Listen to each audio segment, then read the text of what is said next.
See, when we look at, this finances becomes a prime concern, especially when, it comes to parents. I mean, they would want to know, how to tackle the finances. So when you look at scholarships which are coming from the university source, if we were focusing on that as such, then I would say as an international student, scholarships are going to be, typically going to be based on merit. Okay, we are not looking at any need-based scholarship because as an international student, I'm not eligible for the, the need-based scholarships. I mean, these would go for the resident students, and these basically are, called the federal aid. So they are, dispersed by the government. So they are reserved for the American students themselves. And what we qualify for are the, scholarships from the university. And these can be then broken down into three aspects. One would be just tuition waiver, where, the university finds your profile good, and these are dependent on the student's profile again, where we discussed earlier, his or her past academic purpose, the entrance exam scores, and the overall profile, in terms of extracurriculars, technical portfolio, how he or she has, groomed himself, maybe the experience, community service, all these things would matter, which will bring in the merit.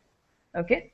Now, tuition waivers would be, flat reduction on the fees, maybe a 30% or a 40% reduction on the tuition fees that you have to pay the university.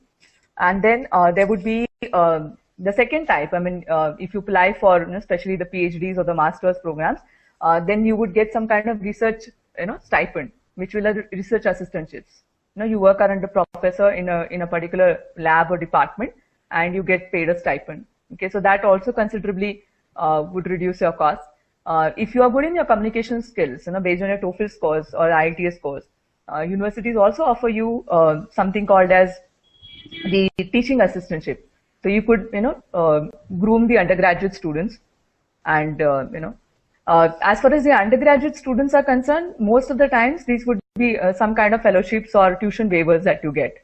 Okay, so MBA guys, on the other hand, would again get tuition waivers, because they don't have much time to, look at doing any, they would not be involved in any research as such. So they would always be looking at some kind of tuition waiver or, graduate assistantships from the universities.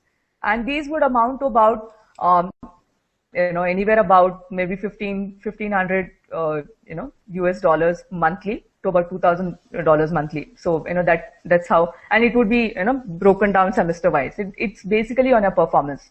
So they'll give you for the first semester, and then they'll see your performance and then decide whether they want to, continue giving you that for the next 2 years that you're going to be there at the campus. So that's about how, scholarships work from the university point of view. You could look at, some scholarships from India. There are a lot of these trusts and organizations which are eager to, fund students who are, going for studies abroad. So you have a Bharat Petroleum scholarship, or you have, something to do with, or if you have been a Rotary Club member, then they have a scholarship, or, some endowments like J.N. Tata, K.C. Mahindra. So these would, but these are not big amounts.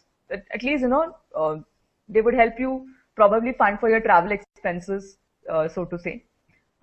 So I guess you could, you could look at this, and then of course loans would be another way of, looking at funding.